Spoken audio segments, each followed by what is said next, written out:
خبرهای عفو شدن محبوسان طریق تلویزیون میدیدم. مردها از زندان برآمده فرزندان خود را به آغوش میگرفتند. دخترچه هایم از این صحنه دیده خرسند شدند. خوراک آماده بود ولی نخوردند. هر دو گفتند که انتظار می شود آته‌ام آیند و آن کس میخوریم. وقتی میرفت دخترها زنگ در را انتظار بودند. کسی در را نمیکوفت. بعدی ناامید شدند. اینانی که گریه را سر کردند. نمیتوانستم دخترچه‌ام را آرام کنم. گفته است همسر ذوقی بیگ سید امیدی. شما ببینید چقدر به ناز این مادر صحبت می‌کند. میگه که فرزندان من وقتی که از صحنه تلویزیون دیدن که زندانیان از زندان میبرایند و دخترچه‌های خود را آغوش میکنند و مادرهای خود را آغوش میکنند، فرزندان من دیگر غذا آماده بود و غذایشان را نخوردند. منتظر بودند که عین حال در تق تق میشود و پدر ما میآید و ما با پدرمان در سر میز غذا میخوریم. این صحنه باید صحنه‌ای باشد که نگران کننده کل ملت تاجیکستان باشد.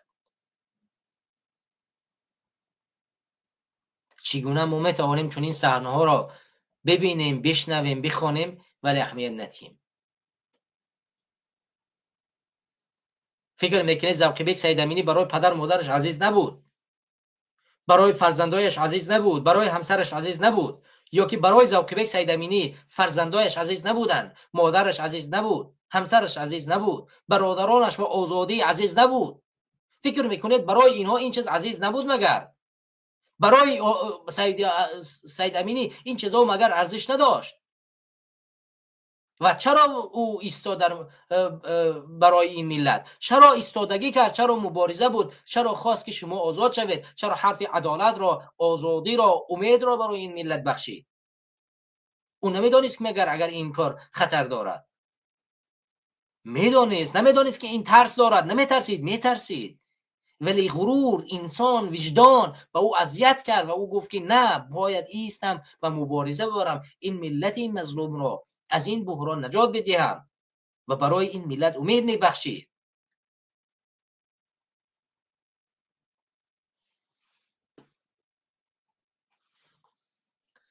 او میگوید که بچه‌ها نبودن پدر را سخت احساس میکنند و زیاد عذاب میکشند. سوالی هر روزهشان این است که آتم کی خانه میآیند. سوالی که خدای نظر آن نمیتواند روشن نماید.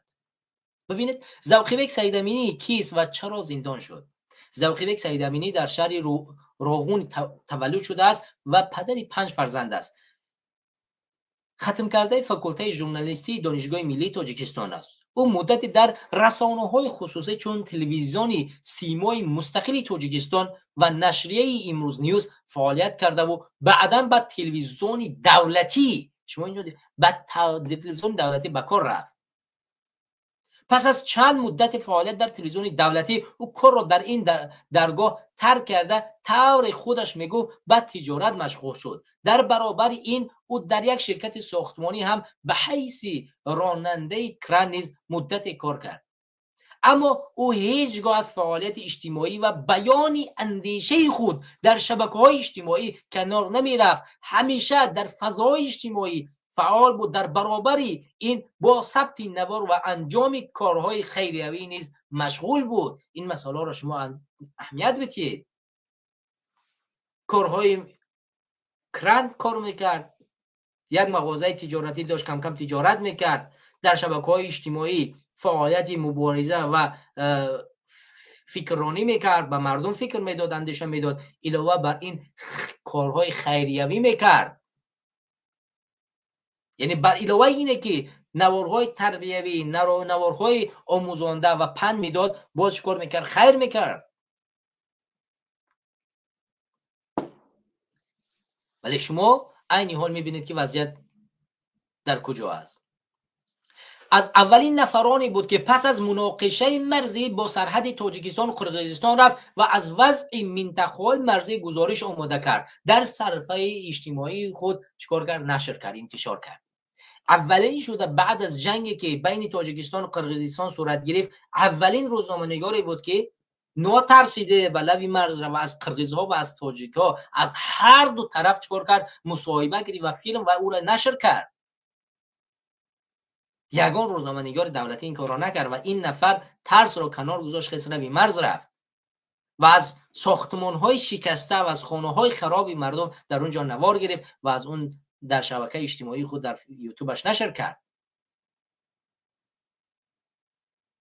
ولی امروز در پشت پنجره است، من و تو در آزادی. حرف زدن امروز میترسیم، مبارزه بردن امروز میترسیم. ننگ باید بر ما. بعد او 8 ایول سال 2022 بازداشت کردید و پس چند روز مقامات اعلام کردند که این ژورنالیست با ماده 307 قسم 2 بندی 3 تشکیل اتحادیه اکستریمیستی افراطگرایی گمانبر است.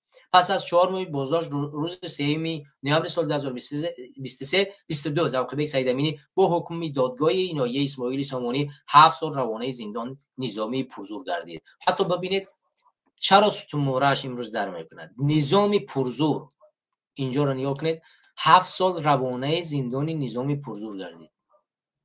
نظام پرزور یعنی میدونه چی؟ در اون جایی که شما در پسترین حالت قرار میگیرید. این است حالتی سختی ذوقبک سید امینی. ولی خودی او این عیب را رد کرد و خود را بیگناه میشمارد. البته که بیگناه هست. عبدالستار بن محمدزاده کیست و چرا زندان شد؟ عبدالستار بن محمدزاده زاده شهر وحدت است و پدر 4 فرزند میباشد. سالها در رادیوی دولتی کار کرده است. او زمانی شناخته گردید که در روز پرزیدنت نوار ثبت کرد از مشکلات روزمره خود شکایت نمود. ببینید در روز پرزیدنت یک نواری انجام داد که در اون نوار از تاکسی کار میکرد و از پلیسی شهر دوشنبه شکایت میکرد که او را جریمه کرده و با این نوار خیلی مشهور گردید. شما یادتان شاید اون نوار هست. علاوه در رادیوی دولتی نیز روزنامه‌نگار کار میکرد و با این اساسه که او یک روزنامه‌نگار آزاداندیش بود، فکری مستقل داشت و فکری داشت که باید تاجیکستان پیشرفت کند، نگذاشتن تا آخر کار کند. کار را بس کرد، به تاکسی رانی شروع کرد. تاکسی میراند. چرا؟ چون در رادیو و در تلویزیون دولتی با این عقیده که یعنی مردم ملت پیشرفت کنه، با این عقیده را کار نمیگیرند. ولی امیدش رو از دست نداد، اومد تاکسی کار میکرد یا در شبکه‌های اجتماعی یوتیوب کانال و مبارزه خود را و فکر و اندیشه خود را آزادانه میرساند. اولین شخصانی بود که وقتی که ایزد امان را دستگیر کردن در داخل تاجیکستان اعتراض کرد و گفت که ایزد امان بیگناه است و او باید آزاد کرده شود. اولین شخصانی بود که این کار را انجام داد. کسی این جسارت را نکرد، ولی پیر محمدزاده اولین شده این جسارت رو کرد. میدونید برای چه این جسارت رو کرد؟ چون ایزد امان در روزی که این نفر در روز پرزیدنت اعتراض کرد و از همون جریمه و مشکلات های خودش گفت، اولین شده کسی در فیسبوکش نوشته است ایزد امان و گفته است که من آماده ام برای تو هر خدمتی باشه، هر کمک مالی باشه انجام بدیم، من آماده ام در خدمت تو باشم. و اساس همین که او در روز تنگی به این دست کمک دراز کرده است و چیکار کرد؟ خاموشی را اختیار نکرد و وعده خود و مردانگی خود را اجرا کرد. ولی من و تو چی کردیم؟ چی کار را انجام دادیم برای این ملت؟ و خدا قسم عیب است، ننگ است و باید هم چیکار کنیم؟ متاسفانه این لباسی چیه در تن بپوشیم دیگه، بریم دیگر مثل مو رقاصا بریم رقص کنیم دیگه. ای دستمون دیگه چی میگنی؟ یه مردم بر بخیزه به والله قسم عیب شرم است دیگر. اگر همین گونه برود دیگر مگر در سیمای مردمی تاجیکستان و مخصوصا مردمش بیا اگر بعدی بعدم شود بیا یک رومال و روسری دیگه بپوشیم و کرتل زنانه شو پوشونیم دیگه.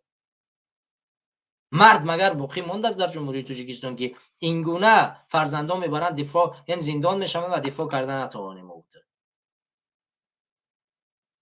با خدا عیب شرم است.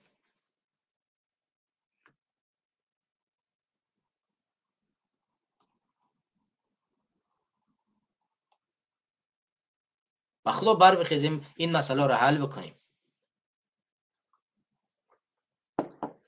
عبدالستار در آن نوار گفت که چند سال در رادیوی دولتی به حیث ژورنالیست کار کرده و با سبب‌های گوناگون ترک پیشی کرده است و اکنون همچون راننده تاکسی کار میکند. عبدالستار شکایت داشت که کارمندان بازرسی دولتی امنیتی برای آزاد فعالیت کردنش مانع میشوند. بعدا او به بخش نوارهای دیگری از مشکلات‌های دیگری جامعه نقل میکرد و میان مردم شهرت داشت. چند بعد از آن با پاک کردن تمام نوارها خیش از صفحه اجتماعیش پیر محمدزاده اعلام کرد که کار بلاگرا را قطع میکند. او در یک مصاحبه خود گفت که برای فعالیت‌هایش بعض بوزی حکومت گفتند برخی خائن ملت و با همین کنار رفتن خود را از فضای اجتماعی اعلان نمود. اما دیرتر دوباره با فعالیت بلاگری برگشت و پس از بازداشت دلیر اموملی و عبدالله غروبتی دو روزنامه‌نگار و بلاگر شناخته شده پیر محمدزاده از کمترین روزنامه‌نگارایی بود که با حمایت این ژورنالیستان با جرأت صدا بلند نمود. ببینید علاوه اینه که عبدالله غروبتی و دلیر اموملی زندان شدند و این نفر مردانوار قطعی ذوقی سید امینی همونطوری که گفتم به در خونه دلیر اموملی و عبدالله غروبتی رفتن و فرزندای اونها را امید بخشیدن که ما در کنار شما هستیم، ولی متاسفانه همونطوری که میبینید اینها را بردن زندان کرد. حالا در مسئله این 4 روزنامه‌نگار زندانی ما میتوانیم ساعت‌ها صحبت کنیم. درد غم خیلی زیاد از برادران و هم‌یاران گرامی، ولی چون همطوری که شما میبینید امروز مشکلی سلامتی دارم، از زیاد آب میخورم و صحبت متاسفانه سخت‌تر است. بعد بگردیم به موضوع دیگر و این را خلاصه کنیم. موضوعی بوده را که اساسهای ترس هراس مردم تاجیکستان از حکومت امروزه و از خود اموملی رحمانوف از خانوادهش با همین اساسها صورت میگیرد. یعنی حرب زنی در هر کجای نباشی نسبت تو پرونده جنایی باز میکنن و تو را میبرن زندان میکنن و مردم تاجیکستان ما امروزه همین گونه کارهای حکومت را دیده ترس هراس را در دل خود جای کرده است و هیچ کار در مقابل این حکومت نمیکند و فکر میکند که یک روز کسی میاد برای اونها نجات میتید و اونها را از ظلم و ستم آزاد میکند و به اساس همین هر کسی با اندازه خود و با شرطهای خود و با همون پرینسیپ های خود و با همون اساس هایی که دارد چیکار میکند؟ خود را نگاه می‌دارد و در مقابل این حکومت مبارزه نمیبرد و ترس را چیکار کرده است؟ در گردن خود جای داده است. همونطوری گفتیم از امریکا نشسته است و هر کاری در امریکا میخواد انجام میدهد، اما وقتی که میگم از الله میترسم و از کارمندان حکومت تاجیکستان و یا اینکه از ملیسه‌های تاجیکستان.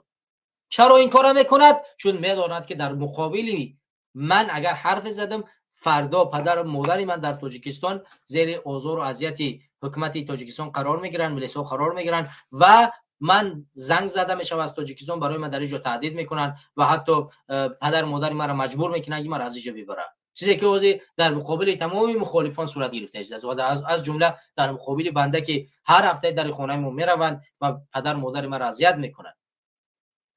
ولی این باعث میگردد که باید ما از راه مبارزه دست بکشیم، ولی این باعث میگردد که باید ما بترسیم، این باعث میگردد که باید ما خاموشی را اختیار کنیم. نباید بگردد، نباید چون این مسئله ها باعث بگردد. پیر محمدزاده مگر زندگیش ارزش نداشت؟ عبدالله غروبتی فرزنداش براش مگر ارزش نداشت؟ سید امینی مگر همسرش براش ارزش نداشت؟ دلیر اموملی مگر پدر و مادر و دیگر نزدیک